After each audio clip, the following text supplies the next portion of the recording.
Elas são misteriosas. Alguns as consideram estranhas, outros as reverenciam, poucos as compreendem. Por causa de suas crenças, milhares foram mortas e torturadas. Elas são as bruxas.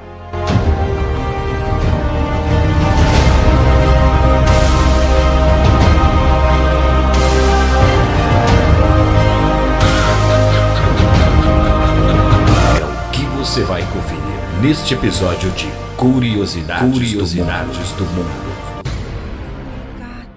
Muitas vezes eram queimadas em grupos. Desde a antiguidade, as bruxas são vistas como seres do mal. Vou pegar você, querida. Hollywood usou a imagem das bruxas como um modo de contar histórias fantásticas. Mas as bruxas de hoje dizem que essas histórias não são verdadeiras. Pensam que sacrificamos gatos no quintal e que rezamos para o diabo. Os rituais misteriosos provocaram debates políticos. Bruxaria não é uma religião. Mas as bruxas dizem que sua religião está florescendo. A bruxaria é um ótimo estilo de vida. É um caminho espiritual maravilhoso. Elas podem ser encontradas em culturas por todo o mundo. São médicas, professoras e soldados. Mas a bruxa moderna raramente é aceita. Um homem passou na frente da casa, saiu de seu carro e ficou gritando que vamos morrer e iremos para o inferno. Silver Ravenwolf, de Harrisburg, Pensilvânia, é dona de casa, escritora e líder do clã da Floresta Negra, um coven, ou grupo de bruxas. O Coven de Silver tem 800 membros em todo o país. Silver diz que a bruxaria está em sua família há séculos. Eu me orgulho muito da bruxaria. Ela deve ser respeitada, pois era praticada por meus antepassados. Água, terra, espírito, eu sou. A bruxaria atual é um caminho espiritual com rituais ligados aos ciclos da vida e das estações. A magia é feita para trazer bem-estar. Essa prática tem profundas raízes históricas. E apesar da imagem negativa, mulheres e homens como Christoph Penczak orgulham-se de ser bruxos. Sou um bruxo, pratico bruxaria e uso essas palavras. A palavra bruxa está ligada à palavra Wicca. A maioria dos bruxos entende a palavra Wicca como moldar, formar ou mudar. Wicca também é o nome da religião moderna que se baseia nas tradições da bruxaria. Mas nem todas as bruxas praticam a Wicca. Essa é uma ideia equivocada. O maior equívoco é que adoramos Satã, o mal. Nem sabemos quem ele é e não temos uma divindade do mal. O caminho da bruxaria data de mais de 2000 anos. O caminho da bruxaria. Na época céltica, na Europa, as bruxas celebravam a terra e rezavam para as forças da natureza. Elas eram curadoras hábeis que usavam ervas e poções. Elas tinham um toque de cura, no sentido em que hoje entendemos essa expressão. Essas curadoras hábeis eram temidas e reverenciadas. Existe um paradoxo interessante em relação à cura. O poder de curar é também o poder de prejudicar as pessoas. No início do cristianismo e na Idade Média, a bruxaria continuou popular. E na Europa, as bruxas conviviam em paz com os cristãos. Se seu filho estivesse doente e alguém dissesse que o curaria espiritualmente, você não faria muitas perguntas. A igreja não perseguia ativamente as pessoas que faziam isso, mas recomendava aos cristãos que se mantivessem afastados da bruxaria. Então, o efeito sobre as bruxas eram mínimos.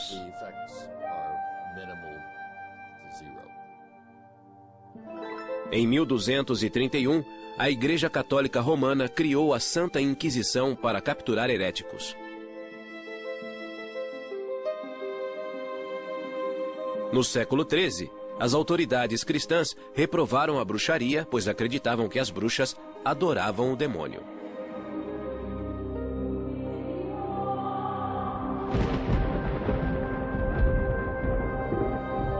Em 1320, o Papa João XXII expandiu a Inquisição, que passou a perseguir as bruxas. É um grande salto passar da crença que os heréticos ligavam-se ao demônio para a afirmação de que a magia sobrenatural estava associada ao diabo e era tão perigosa quanto a heresia. Durante o século XIV, os caçadores de bruxas perseguiam as adoradoras do diabo. Milhares de pessoas, na maioria mulheres, foram enforcadas ou queimadas. Em 1486, 2 monges dominicanos publicaram o Malleus Maleficarum, o martelo das bruxas. O Malleus Maleficarum é o primeiro livro sobre bruxaria que visa especificamente as mulheres. Uma dessas mulheres chamava-se Walpurga Hausmann, que morava em Dillingen, na Alemanha, em 1587. Walpurga era parteira há 19 anos, mas quando houve uma série de mortes de bebês, suspeitou-se que fosse bruxa.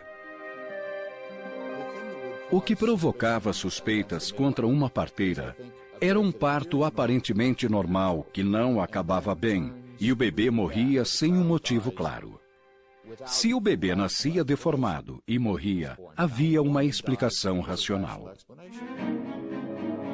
Walpurga foi presa e, sob tortura, ela confessou ter matado 43 bebês e sugado seu sangue, como uma vampira.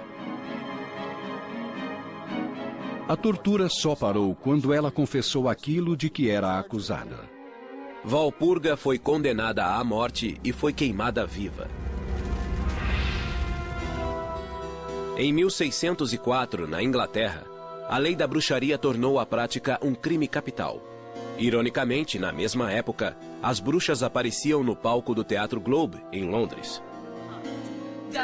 Duplo e pesado, fardo e infortúnios, arde o fogo e o caldeirão borbulha. Na famosa tragédia Macbeth, Shakespeare incluiu 3 bruxas que profetizavam. E isso tornou possível contar uma história interessante em que acontecem coisas incríveis e dar uma explicação plausível para esses acontecimentos. Em 1611, a Bíblia, na versão do Rei Tiago, no Êxodos, capítulo 22, versículo 18, afirmou: "A feiticeira não deixarás viver." Essa versão chegou aos Estados Unidos no final do século XVII, quando os puritanos cruzaram o Atlântico. A cidade de Salem foi tomada pela histeria contra as bruxas.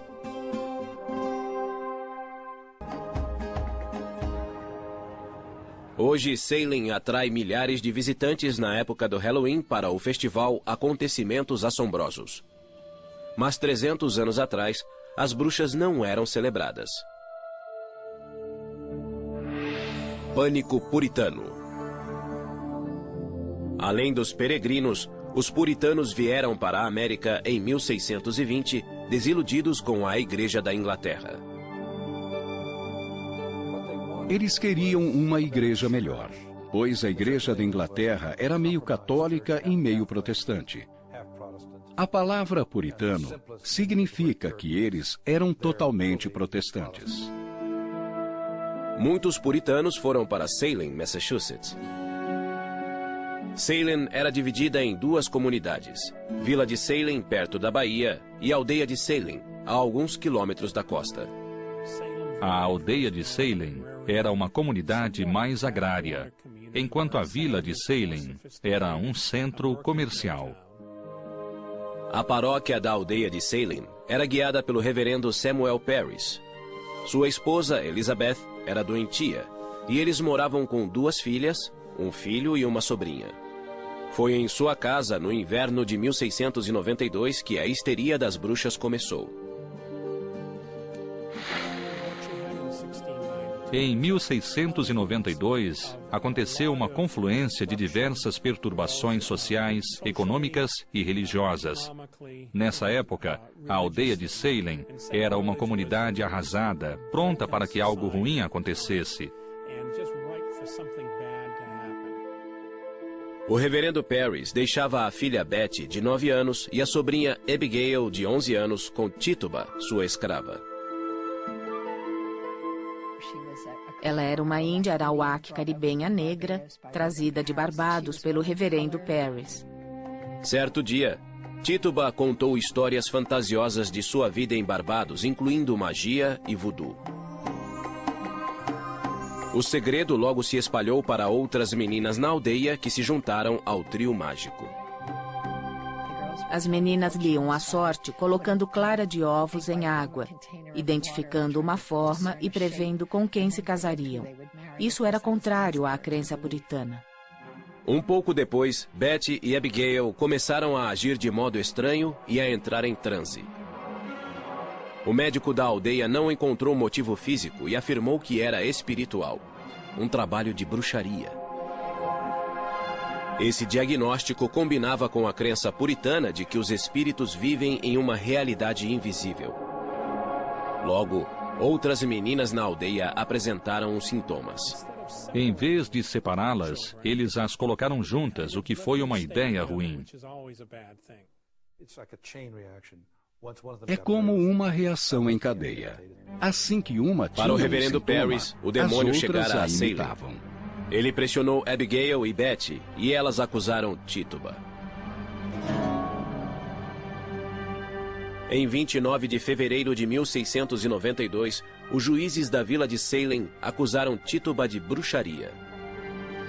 A princípio, ela negou, mas depois fez algo que trouxe terror à aldeia. Ela confessou. E isso mudou completamente a situação. Por que ela fez isso? Talvez o reverendo Parris tenha decidido espancá-la. Talvez ela tenha percebido que esse era o único modo de evitar a forca. Todos tinham pecados secretos. E isso cria uma enorme pressão para falar e confessar. Uma parte importante da confissão era acusar outros. Tituba acusou 2 mulheres da aldeia, Sarah Osborne e Sarah Good. A ideia de mais bruxas na aldeia criou histeria em massa e mais acusações. Alguns homens foram acusados, mas a maioria era de mulheres. Na visão patriarcal, as mulheres eram criaturas irracionais que tendiam a se ligar ao demônio. Bride Bishop, abra a porta! Muitas temiam a batida à porta. As acusadas eram tiradas de casa e levadas ao centro da aldeia para serem julgadas. Os juízes perguntavam: você assinou um pacto com o diabo? Isso significava rejeitar o cristianismo. Foi ao bosque para ser batizada. Os juízes deviam encontrar provas que identificassem uma bruxa. Usavam parteiras para examinar o corpo da mulher em busca da marca do demônio. A mulher era despida, e isso era humilhante para uma puritana. O interessante é que, às vezes, as parteiras encontravam as marcas. Outro teste usava água. Pensava-se que, por ser pura, a água rejeitaria uma bruxa. Se flutuasse, ela era culpada. Se afundasse, seria inocente. Até o verão de 1692, cerca de 200 pessoas, entre homens e mulheres, haviam sido acusados de bruxaria. Em 2 de junho, a primeira mulher foi levada a julgamento. Uma dona de taverna chamada Bridget Bishop. Sou tão inocente quanto um bebê. Muitas provas contra ela foram apresentadas no julgamento, mas hoje seriam risíveis. Houve depoimentos de homens que diziam que ela aparecia para eles à noite em sonhos. Os depoimentos com base em sonhos ou visões eram chamados de provas espectrais. Acreditava-se que o demônio podia assumir a forma de uma pessoa. E essa pessoa viria como uma visão ou alucinação e poderia lhe fazer mal. A teoria era que o demônio podia entrar no corpo de alguém. Bridget Bishop foi considerada culpada. Ela foi a primeira a ser enforcada em 10 de junho de 1692. Um mês depois, em 19 de julho, Sarah Good teve o mesmo fim. As execuções continuaram no outono até que o governador William Phips interferiu, temendo que as acusações fossem falsas. O governador Phips ficou famoso por dizer: "Vou interromper os julgamentos até sabermos quais os critérios para ter certeza quem é de fato bruxa e quem não é." 14 mulheres e 5 homens já tinham morrido na forca, e outro homem havia sido espremido até a morte embaixo de uma prancha com rochas pesadas. 5 pessoas morreram na prisão antes do julgamento. Tituba foi libertada e vendida para outra família. 5 anos depois, em janeiro de 1697, mais de 12 pessoas confessaram depoimentos falsos.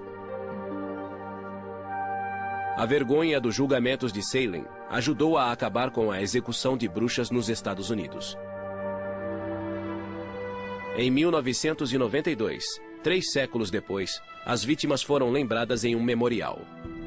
A imagem da bruxa mudou, mas as percepções negativas persistiram e ganharam força. No final do século XVII, a caça às bruxas acabara na América e declinava na Europa. O iluminismo começava e a imagem da bruxa evoluiu novamente. Romantizando a bruxa. O século XVIII trouxe o fascínio pela ciência e a racionalidade. Era ridículo acreditar em bruxas que voavam e em bruxarias. No século XVIII, as autoridades disseram que a bruxaria era impossível, na tentativa de persuadir as pessoas a não temerem as bruxas. A lei inglesa refletiu a mudança. A Lei da Bruxaria, de 1736, anulou a lei anterior e afirmou que quem dissesse lançar feitiços seria multado ou preso como falsário. Na Alemanha, a última execução foi em 1775 e na Suíça, em 1782. Historiadores estimam que, até o final do século XVIII, 50 mil pessoas morreram como bruxas e 80% eram mulheres. Durante o século XIX, as classes cultas consideravam a bruxa como uma zombaria. Em vez de alguém que voava e fervia bebês em reuniões noturnas, a bruxa passara a ser uma criatura ridícula, com um chapéu velho e pontudo. A literatura infantil ajudou a transformar a bruxa em uma mulher tola e doente. Mas mesmo assim, as bruxas continuaram a assustar, especialmente no Halloween. O Halloween veio do antigo festival cético Samhain, que celebrava a colheita e honrava os mortos. O folclore transformou essa celebração em um festival assustador, no qual as bruxas ficavam à solta. A bruxa má, com o rosto verde, continuou a ser popular e voou até o século XX. Hollywood usou essa imagem para retratar a bruxa do oeste em O Mágico de Oz. O rosto verde, a roupa preta e o riso ameaçador combinaram-se para criar a imagem do mal. Vou pegar você, querida, e seu cãozinho também. Margaret Hamilton é o arquétipo da bruxa e sempre será. Todas as bruxas que vieram depois de Margaret Hamilton basearam-se nessa imagem, com o chapéu pontudo, o nariz comprido e a voz que todos conhecem, mas que não consigo imitar. Tudo isso é negativo. Nos dá uma imagem ruim e deprecia nosso valor. Bruxas modernas como Laurie Cabot sentem-se ofendidas com esses estereótipos populares. Laurie mora em Salem, Massachusetts, e veste as roupas tradicionais negras em público. É assim que ela honra as deidades respeitadas pelas bruxas, masculino e feminino, o deus e a deusa. Fiz um voto à deusa de usar as roupas negras e o pentagrama para sempre, em sua honra. Para Lori, ser uma bruxa é uma jornada espiritual guiada por uma antiga tradição. A bruxaria é um bom modo de vida e um caminho espiritual, um caminho científico, que é igual ou superior a todas as outras religiões. Lori Cabot é conhecida como a bruxa oficial de Salem, Massachusetts. Ela recebeu esse título em 1977, quando o governador Michael Dukakis premiou-a por seu trabalho beneficente. Quando se candidatou a presidente em 1988, Dukakis foi criticado por seu gesto. Ele se arrependeu muito de ter usado a palavra bruxa. Talvez tenhamos prestado um serviço ao país. Lori Cabot nasceu em 1933 em Wewoka, Oklahoma. Ela diz ter dons de vidência desde criança. Eu conseguia prever o futuro. E meu pai dizia, deve haver uma ciência por trás disso. Então, começamos a pesquisar em bibliotecas.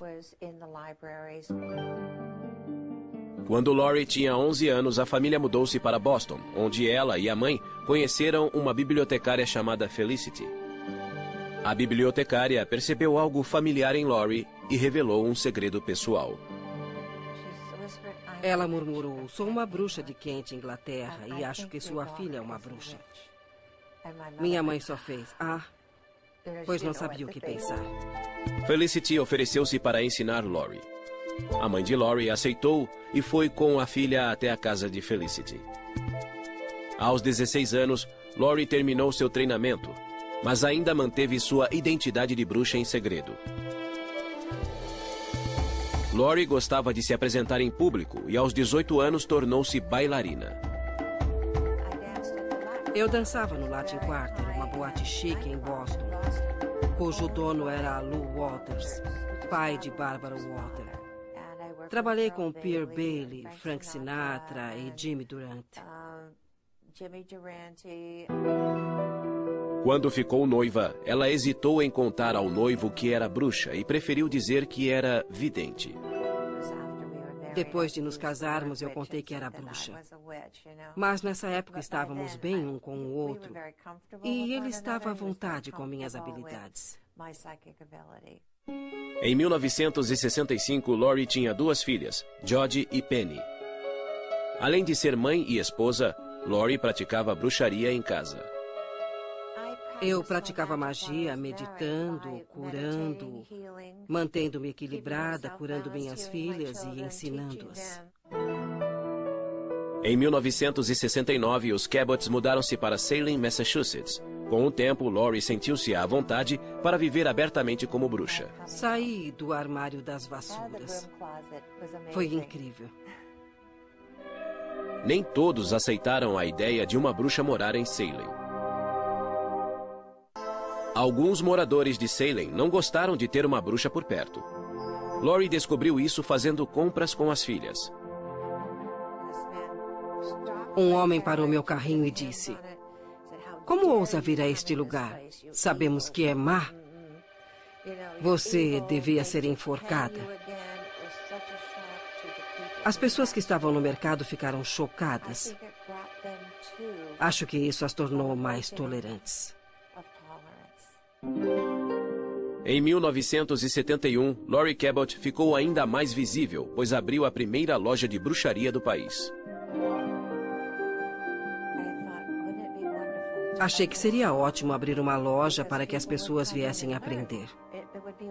Seria um modo de ganhar a vida, ficar em casa com as crianças, praticar bruxaria e educar as pessoas. A loja de Lori vende ervas, especiarias e incensos usados ao praticar magia. Segundo Lori, a magia é a arte de provocar mudanças de acordo com a própria vontade. Você pode se curar usando magia, que é a ciência de usar sua mente, ervas, cristais e poções. Algumas poções podem ser bebidas, mas a maioria das poções é usada como perfume. A energia dos olhos ativa o cérebro para reforçar o sistema imunológico. Essas poções funcionam há séculos. Laurie ensina a ciência da magia, que exige conhecimento de ervas e de padrões cósmicos. Christopher Penczak estuda com Laurie desde 1993. Laurie Cabot foi essencial ao me mostrar o poder e o amor pessoal. Por meio das experiências de cura psíquica dela, eu pude sair das aulas sentindo-me conectado ao universo e capaz. Evoco a grande deusa que habita no céu acima de nós. Laurie também ensinou Christopher a fazer encantamentos. Para uma bruxa, um encantamento é uma prece focada oferecida ao deus ou à deusa com uma intenção específica, geralmente para a cura. Peço que essas chamas queimem, deixando apenas cura, saúde e retidão. Desde 1995, Christopher dedica sua vida à magia. Ele ensina bruxaria e escreveu mais de 12 livros. Ele diz que é um bruxo, ao contrário da crença popular de que os homens são feiticeiros. Acreditamos que a palavra feiticeiro tem uma relação com a palavra traidor. Então, não gostamos dela. Sou um bruxo, pratico bruxaria e prefiro essas palavras. Christopher e Laurie acreditam que existe magia em todas as pessoas. Todos têm dons mágicos, todos têm talentos, mas é preciso tempo e treinamento para levar uma vida mágica. A vida mágica inclui a celebração de 8 festivais sazonais, chamados de sabás, que representam nascimento, morte e renascimento na natureza. Imbolc é celebrado em 2 de fevereiro e representa o fim do inverno e a chegada da primavera no hemisfério norte. No final do inverno, há uma sensação de congelamento no ar, mas o sol retorna à Terra. E é isso que evocamos. Estamos aqui para curar a Terra, para curar a nós mesmos, para trazer equilíbrio e bondade em lugar do mal e das feridas do mundo. Faço este círculo para criar um espaço sagrado para nós nesta noite. Que assim seja. O círculo se fechou. Que assim seja. Estamos celebrando o Imbolc, que é ligado à deusa Bridge. Ela dará à luz o sol, que trará a primavera e um recomeço.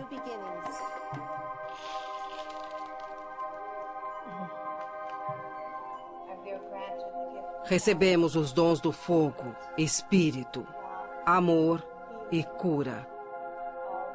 Todas as artes mágicas. Usamos sementes de girassol. O que é melhor que o sol voltando à Terra? Tomamos essas sementes e as levantamos sobre a cabeça. Esperamos que renovem a terra. Abençoamos as sementes e as levamos para casa, para plantá-las, para que comecem a crescer. Alegria se encontra, alegria se separa e se encontra de novo. Sim.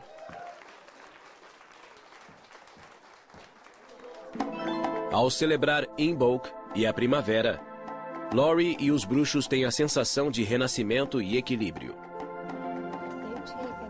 Receberam a energia dos 4 elementos e do espírito e vão levá-la para a vida diária em tudo que pensam e fazem. Mas nem todas as bruxas são tão abertas em público.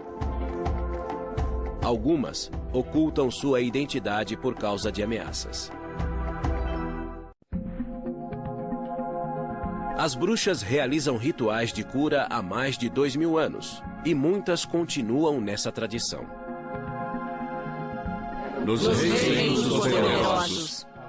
Às vezes elas se reúnem em círculos para rezar por cura e honrar os ancestrais. Segredos de uma bruxa.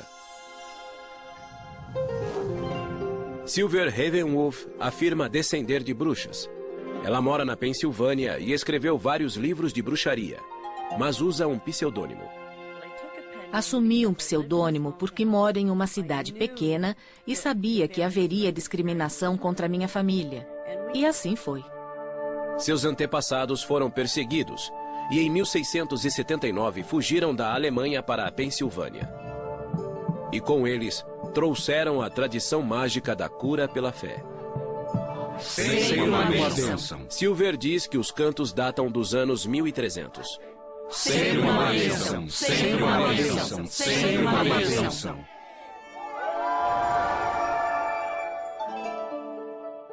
Silver nasceu em 1956 e cresceu ouvindo histórias sobre bruxaria. Mas a mãe de Silver era protestante e criou a filha em sua religião. Silver nunca se considerou cristã devota, mas acredita no poder da magia. Quando criança, ela fazia encantamentos com seu brinquedo favorito. Eu tinha um fantoche que usava para fazer pedidos que sempre aconteciam. Isso me assustou e parei de usá-lo. Silver foi influenciada pela famosa série de TV dos anos 60, A Feiticeira. Eu queria ser Samantha e mexer o nariz para limpar a casa. Elizabeth Montgomery era linda e não se parecia em nada com a imagem popular de uma bruxa com que estamos acostumados.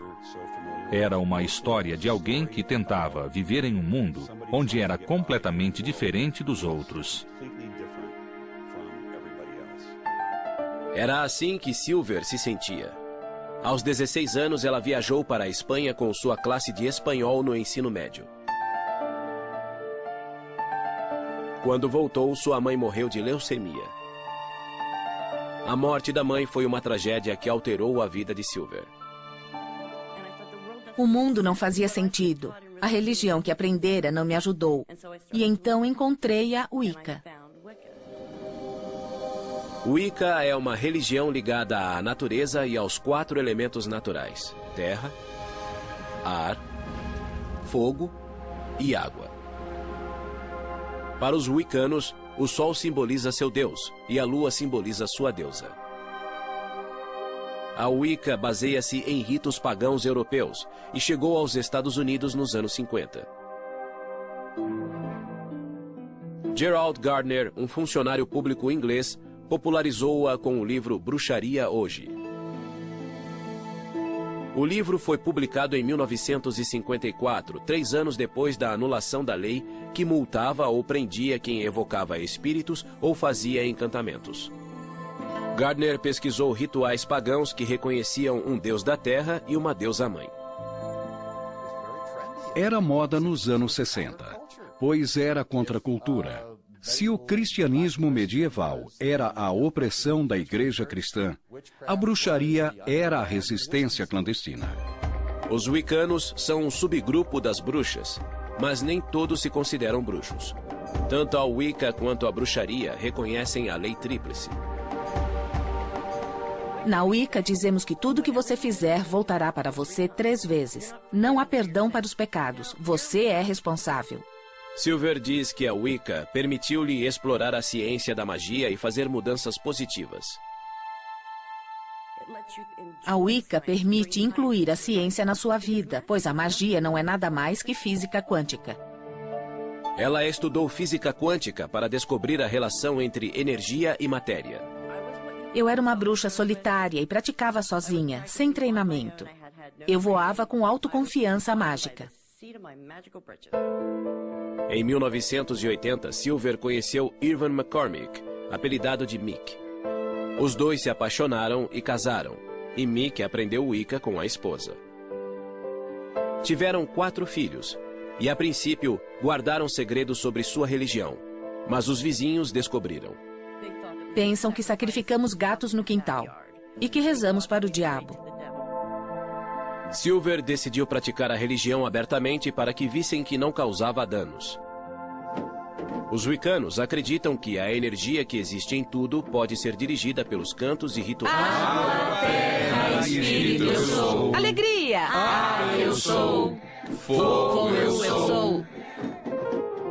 Silver dedicou-se totalmente à bruxaria para escrever um livro para iniciantes. Em 1993, Voando em uma Vassoura de Prata foi publicado e teve sucesso. Silver é a líder do clã da Floresta Negra, um coven, ou grupo de bruxas da mesma tradição. Trabalhamos juntos. Há mais poder em um grupo quando se faz magia para uma pessoa. Guardiãos do Norte, elemento terra. Pedimos que as energias da terra venham, nos ajudem e nos guiem no que estamos fazendo no ritual. Silver usa a magia de seus ancestrais para murmurar preces de cura. Funciona se murmurar cantos silenciosos que ninguém ouve. Você sabe o que diz, mas nem a pessoa com quem trabalha ouvirá. Rezo por minha mãe. Peço que os espíritos aliviem a dor e o sofrimento que ela suporta há bastante tempo. Não adoramos o demônio. Tem a ver com cura, com amor e luz e como respeitar a terra. A filha de Silver, Felin, é parte do Coven e é sargento do exército. A médica de 25 anos diz que foi discriminada por ser bruxa. Não é que o exército trate mal as bruxas, mas algumas pessoas têm dificuldade para conviver com quem é diferente deles. Mas uma viúva wicana acha que os militares foram injustos. E sua campanha por liberdade religiosa chamou a atenção de George Bush e da imprensa.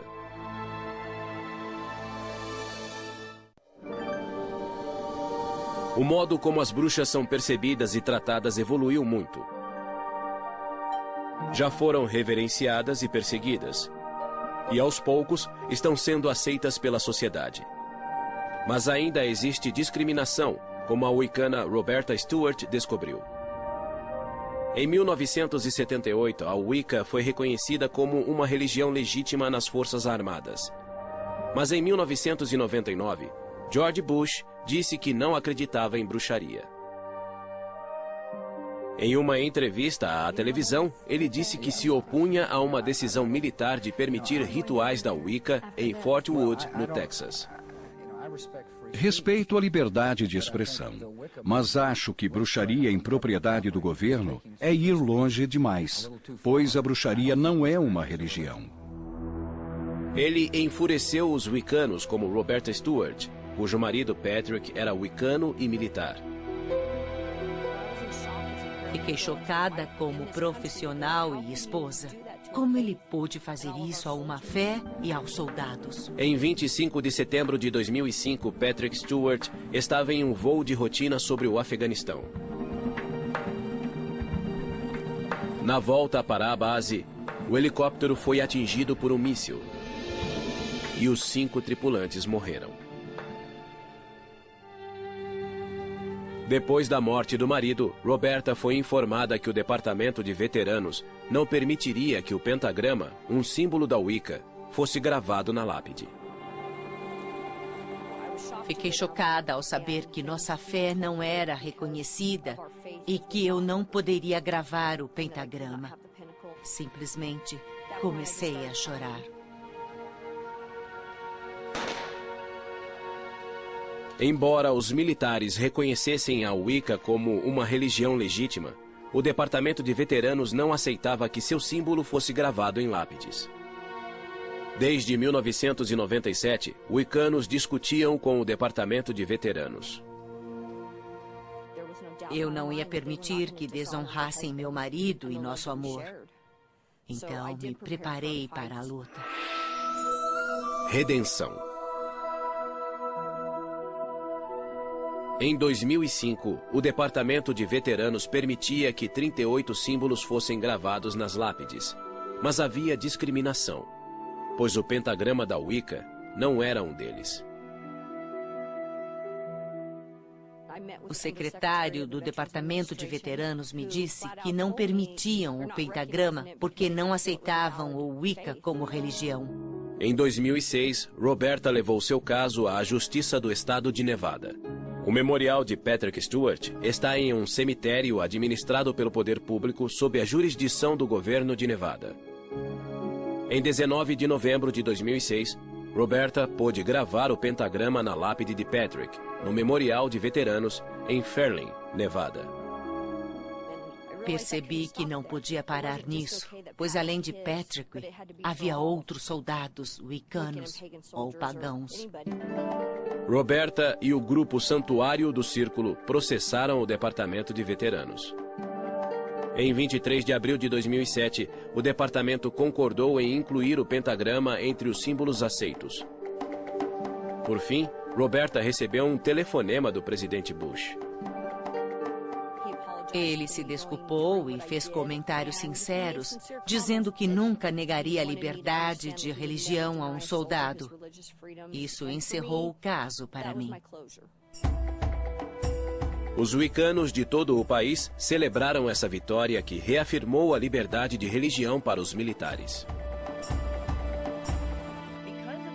Aquela lápide, aquele soldado e os outros que morreram por nós deram uma contribuição enorme ao país e à nossa fé. Simplesmente enorme. Desculpe. Sinto um pouco de paz por saber que ele não morreu só pela guerra, mas morreu por uma causa e por nossa fé. Apesar da maior aceitação das bruxas, a cultura popular ainda é ambivalente diante delas. Em 1999, o filme A Bruxa de Blair as retratou como assustadoras. O público não vê uma bruxa nesse filme. Praticamente não se vê nada, além de movimentos de câmera. Mas o que funcionou nesse filme foi o medo do desconhecido. A série de TV Charmed evocava a imagem da mulher forte e independente que também era bruxa. Barry Spelling criou uma história interessante com bruxas boas, mas elas também eram muito atraentes. Muitas bruxas sentem-se incompreendidas e esse é o tema central do musical Wicked. Na verdade, nenhuma das bruxas é má. Uma delas está um pouco perdida, e Elphaba só quer amor e aceitação porque é verde em um mundo em que os outros não são. Embora a bruxa continue a ser verde nos mitos antigos e na cultura moderna, as bruxas reais dizem que não existem bruxas más. Não é preciso fazer o mal para que as coisas aconteçam ou sejam corrigidas. Podemos neutralizar o mal e nos proteger. Por que seríamos más? As bruxas de hoje trabalham para que a palavra bruxa soe positivamente. Ser uma bruxa me dá força e faz com que eu me sinta bem. Isso me traz tanta energia que sinto que posso fazer qualquer coisa. A bruxaria é uma tradição sagrada. Desejo que essa visão seja divulgada e não sejamos mais considerados maus. As pessoas precisam entender que isto é real e sério. E que podemos beneficiar a humanidade, mudar o mundo, curar as pessoas e curar a Terra por meio da magia.